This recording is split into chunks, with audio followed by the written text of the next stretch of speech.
Gamete study centre में आपका स्वागत है। आज हम जिस विषय वस्तु का अध्ययन करेंगे वह है प्रोक्ति। तो आइए हम देखते हैं कि प्रोक्ति क्या है। प्रोक्ति भाषिक व्यवहार की वह संदर्भ परक इकाई है जो संदेश पूर्णता, आशय अभिव्यक्ति और संदेश संप्रेषण के दृश्य से पूर्ण होती है।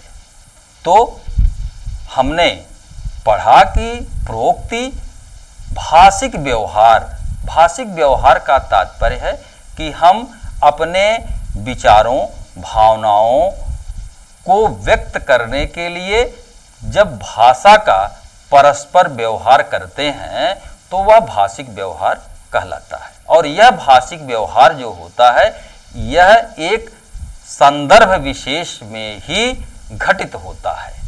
दूसरी बात यह है कि जो संदेश प्रोक्ति में होता है वह संदेश पूर्ण होता है और वह संदेश अपने अर्थ को, अपने आशय को पूर्णता में व्यक्त करता है और वह संदेश संप्रेषण के दृश्य से भी पूर्ण होता है। दूसरी बात, कहा जाता है कि प्रोक्ति किसी संदेश को पूर्णता में संप्रेषित करने वाली वाक्य की एक संलाप युक्त इकाई है। तो प्रोक्ति में पहली चीज जो है वह संदेश की उसमें पूर्णता होना चाहिए। दूसरी बात है कि वह वाक्य से ऊपर की इकाई है, न कि वाक्य से नीचे की इकाई है। वह कैसी इकाई है? परस्पर बातचीत से युक्त इकाई है। साधारण शब्दों में अगर हम समझने का प्रयास करें तो हम देखते हैं कि प्रोक्ति जो है एक या एक से अधिक वाक्यों का समूह है जो एक मंतव्य, एक संदेश, एक विचार की पूर्ण अभिव्यक्ति संदर्भ विशेष में करते हैं, प्रोक्ति कहलाते हैं। तो हमने जाना कि प्रोक्ति जो है वाक्य से बड़ी इकाई है। जहां व्याकरणिक दृष्टिकोण से वाक्य भाषा की सबसे बड़ी इकाई होती है, वहीं पर संदर्भगत दृष्टिकोण से प्रोक्ति जो होती है वह भाषा की सबसे बड़ी इकाई होती है। यानी प्रोक्ति में संदर्भ परकता का होना अति आवश्यक है। प्रोक्ति में जो एक विचार होता है और एक मंतव्य होता है, यह विचार और मंतव्य अपने पूर्णता में होता है, भले ही क्यों न एक प्रोक्ति में एक से अधिक वाक्य जुड़े हुए हों। यानी अपने संपूर्णता में प्रोक्ति एक विचार, एक मंतव्य, एक भाव है जो अपने पूर्णता में घटित होती है। तो प्रश्न उठता है कि प्रोक्ति कितनी बड़ी होती है? तो प्रोक्ति की कोई सीमा निश्चित नहीं है। प्रसंग के अनुसार प्रोक्ति जो है एक शब्द का भी हो सकता है, एक वाक्य का भी हो सकता है, एक अध्याय का भी हो सकता है, पूरा एक पुस्तक भी प्रोक्ति हो सकती है। अब हम देखते हैं कि प्रोक्ति में वो कौन कौन से तत्व होते हैं जिसके आधार पर हम निर्धारित कर सकते हैं कि प्रोक्ति क्या है। तो प्रोक्ति के लिए जो बात सबसे पहले आती है कि प्रोक्ति जो है यह संदेश संप्रेषण की एक इकाई है और संदेश संप्रेषण के लिए प्रोक्ति में पहला जो आवश्यक तत्व है उसमें वक्ता होना चाहिए, श्रोता होना चाहिए और वक्ता श्रोता के साथ साथ संदेश होना चाहिए और संदेश की मौखिक या लिखित रूप तथा कोड का होना आवश्यक है। दूसरी बात कि जो प्रोक्ति होती है, हमने बताया कि प्रोक्ति में वाक्य का समूह होता है और जो वाक्य का समूह है ये परस्पर पूर्वापर युक्त संबंधों से जुड़े होते हैं। कहने का तात्पर्य यह है कि प्रोक्ति के अंतर्गत जो पहला वाक्य आता है, पहले वाक्य से दूसरा वाक्य जुड़ा होना चाहिए। ऐसा ना लगे कि पहला वाक्य एक अलग संदेश दे रहा है और दूसरा वाक्य एक दूसरा संदेश दे रहा है। जो प्रोक्ति होता है, इसमें जो वाक्य प्रयुक्त किए जाते हैं ये निरर्थक नहीं होते हैं, इनका कोई ना कोई अर्थ होता है, ये सार्थक होते हैं। प्रोक्ति का जो स्वरूप होता है वह इसके आकार से तय ना हो करके इसके प्रकार से तय होता है। अभी हमने बताया कि प्रोक्ति एक शब्द का भी हो सकता है, प्रोक्ति एक वाक्य का भी हो सकता है, प्रोक्ति एक पैराग्राफ का भी हो सकता है, प्रोक्ति एक अध्याय भी हो सकता है, प्रोक्ति एक पुस्तक भी हो सकती है।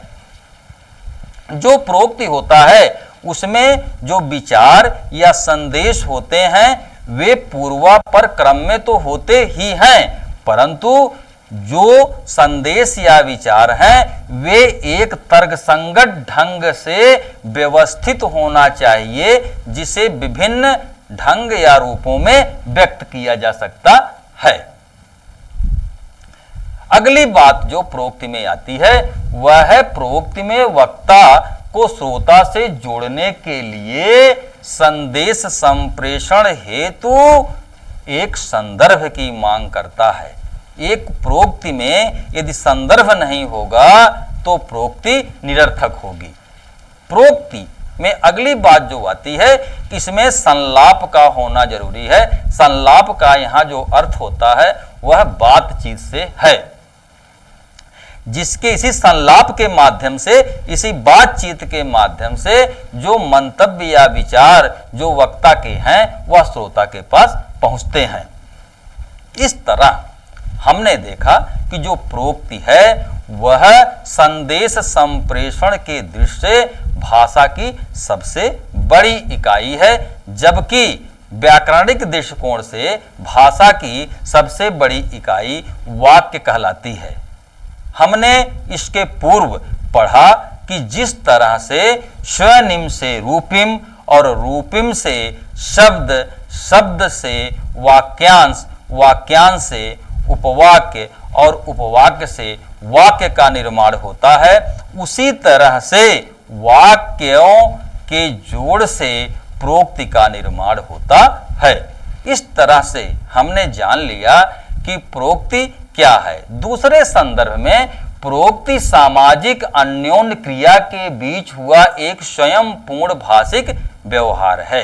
तो इस वाक्य में दो शब्द आए हुए हैं, एक सामाजिक अन्योन्य क्रिया और दूसरा भाषिक व्यवहार। तो सामाजिक अन्योन्य क्रिया क्या है कि सामाजिक अन्योन्य क्रिया जो है एक ऐसा भाषिक गतिविधि है जिसमें दो या दो से अधिक सदस्य भाग लेते हैं, और इस तरह से सामाजिक अन्योन्य क्रिया के आधार पर प्रोक्ति के दो प्रारूप होते हैं।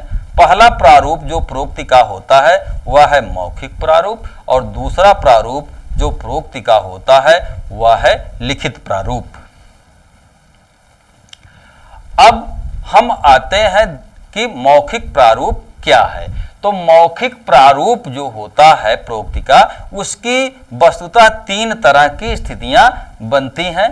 पहला कि जब वक्ता और श्रोता की भूमिका में परस्पर परिवर्तन होता रहता है, यानी सामान्य जो बातचीत बैठ करके दो लोग कर रहे हैं, तो बातचीत के दौरान वक्ता कुछ बोलता है, श्रोता उसे सुनता है, फिर जो श्रोता है वह वक्ता में बदल जाता है और वह कुछ कहता है, जो पहले वक्ता था वह श्रोता बन जाता है। इस तरह से मौखिक प्रारूप के अंतर्गत प्रोक्ति में जो पहली बात आती है वह है कि एक स्थिति ऐसी बनती है कि जब श्रोता और वक्ता की भूमिका में परस्पर परिवर्तन होता है, जैसे हम सामान्य बातचीत में देखते हैं। दूसरी स्थिति ऐसी आती है कि जब वक्ता और श्रोता की भूमिका में किसी प्रकार का कोई परिवर्तन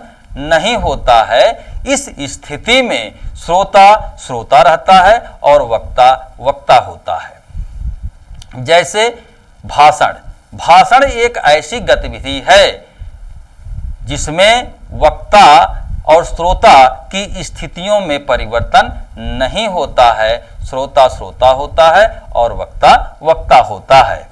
तीसरी स्थिति ऐसी भी आती है प्रोक्त के अंतर्गत जिसमें जो श्रोता है वह पूरी तरह गायब रहता है। ऐसी स्थिति स्वलाप की स्थिति कहलाती है। इस तरह की स्थितियां हमें नाटकों में देखने को मिलती हैं कि जब उसमें स्वगत कथन कहा जाता है या फिर फिल्मों में संघर्ष या मानसिक द्वंद्व की अभिव्यक्ति के लिए नायक अपने आप से बातचीत करता है, उसके सामने कोई श्रोता नहीं होता है। इस तरह से प्रोक्त के मौखिक प्रारूप के तीन स्थितियां बनती हैं। पहली स्थिति बनती है कि जब श्रोता और वक्ता के भूमिका में परिवर्तन होता है।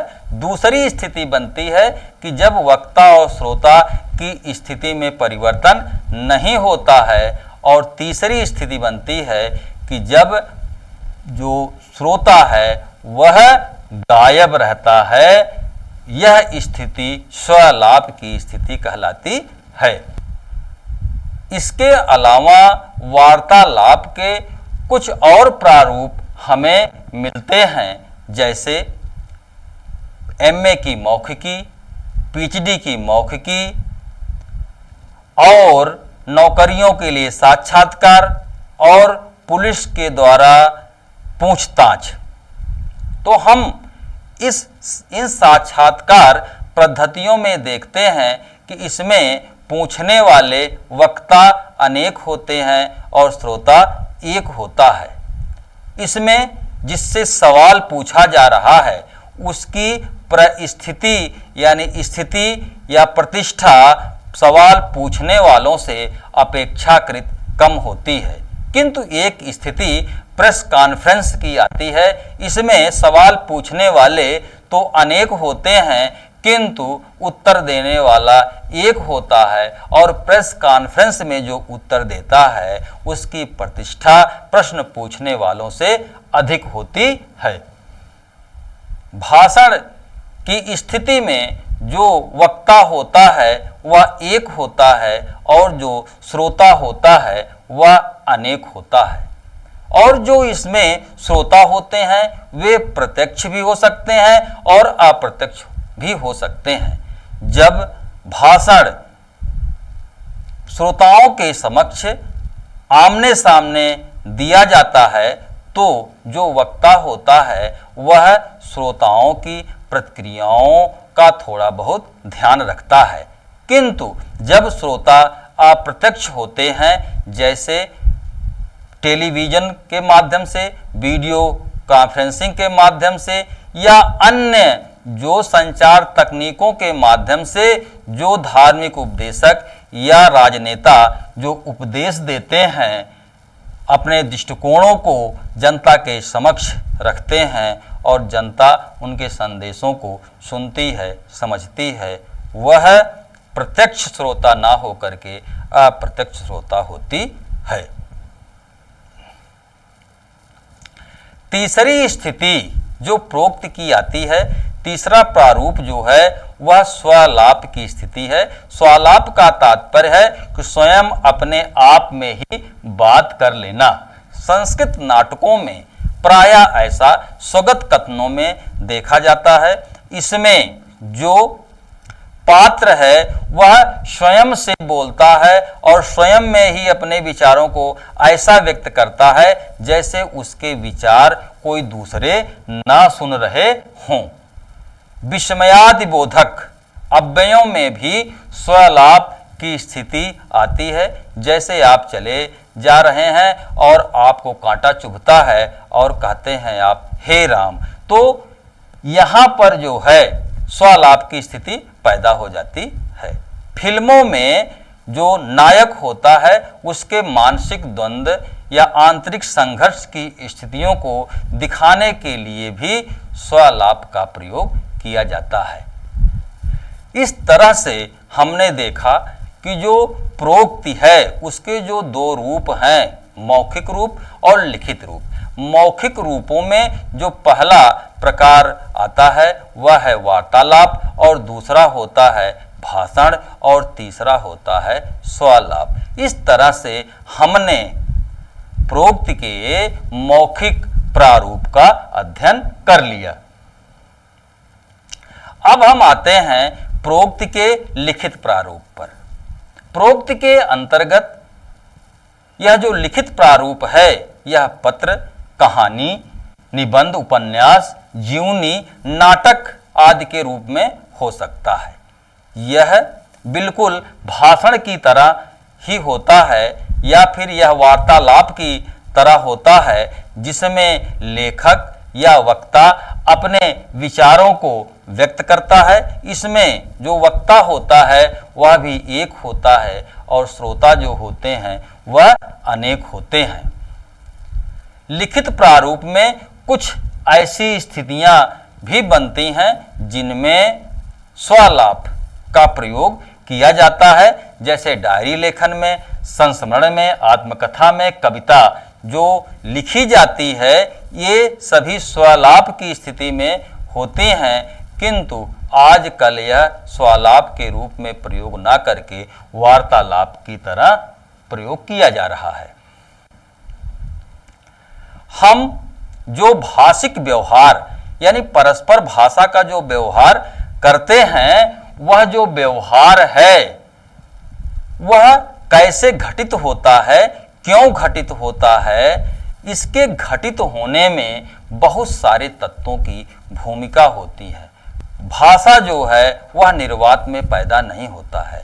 भाषा भी एक सामाजिक गतिविधि है जो सामाजिक संदर्भों में ही प्रयुक्त की जा सकती है। इस तरह से जो भाषिक व्यवहार होता है उसमें एक से अधिक तत्वों की भूमिका होती है, तभी भाषिक व्यवहार संपन्न हो पाता है। जिन तत्वों की भूमिका होती है उनमें तीन तत्व जो है सबसे प्रमुख होते हैं, जिसमें पहला है सामाजिक परिवेश, दूसरा है सामाजिक परिस्थिति और तीसरा है सामाजिक प्रयोजन। परिवेश का तात्पर्य यहाँ वातावरण से है, सामाजिक परिस्थिति का तात्पर्य समाज में उस व्यक्ति जो प्रोक्ति का इस्तेमाल कर रहा है उसका स्तर क्या है, उसका स्तर उच्च है या मध्यम है या फिर निम्न है। और सामाजिक प्रयोजन, हम प्रोक्ति का प्रयोग किस उद्देश्य से, किस प्रयोजन से कर रहे हैं। तो ये तीन प्रमुख चीजें हैं जो भाषिक व्यवहार को प्रभावित करती हैं और इनके प्रभाव से ही भाषा का व्यवहार घटित होता है।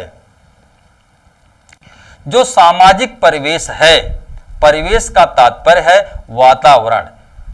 कोई भी बालक जब वह जन्म लेता है तो वह जिस परिवेश में जन्म लेता है, जिस परिवार में जन्म लेता है, उस परिवार की भाषा शैली, बोलने के तौर तरीके का प्रभाव उस बालक पर पड़ता है।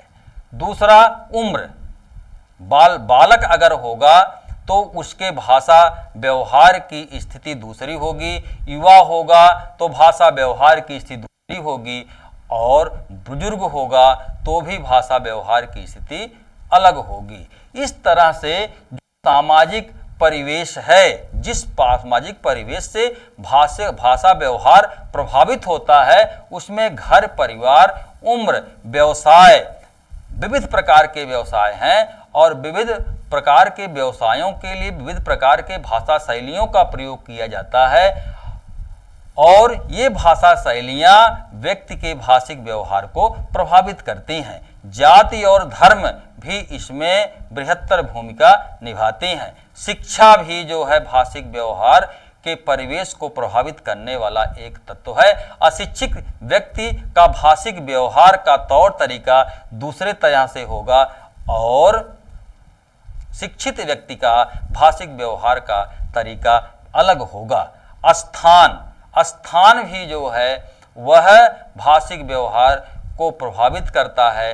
गर्म जगहों पर भाषिक व्यवहार का तरीका अलग होगा, ठंडे स्थानों पर अलग होगा। और राजनीति भी भाषिक व्यवहार को प्रभावित करती है। इस तरह से हमने देखा कि जो सामाजिक परिवेश से भाषिक व्यवहार प्रभावित होता है, उस सामाजिक परिवेश में घर परिवार, उम्र, व्यवसाय, जाति, धर्म, शिक्षा, स्थान और राजनीति ये सारे तत्व आ जाते हैं। इन तत्वों के प्रभाव से भाषिक व्यवहार जो होता है वह प्रभावित हो जाता है।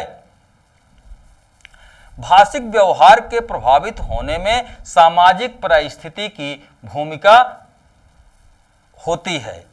यहाँ पर देखिए वक्ता और श्रोता की सामाजिक परिस्थिति कैसी है, उसका सामाजिक स्टेटस क्या है, वह उच्च वर्ग का है, वह मध्यम वर्ग का है, वह निम्न वर्ग का है, वह राजघराने का है या सामान्य परिवार का है या दलित बस्ती का है। उसकी सामाजिक स्थिति भी उसके भाषिक व्यवहार को निश्चित तौर पर प्रभावित करता है और उसके प्रभाव से ही उसका भाषिक व्यवहार अलग होता है। अगला बात होता है सामाजिक प्रयोजन। जो भाषिक व्यवहार है वह किस प्रयोजन से वक्ता जो है अपने किस प्रयोजन से अपने संदेश को दूसरे के पास भेजना चाहता है।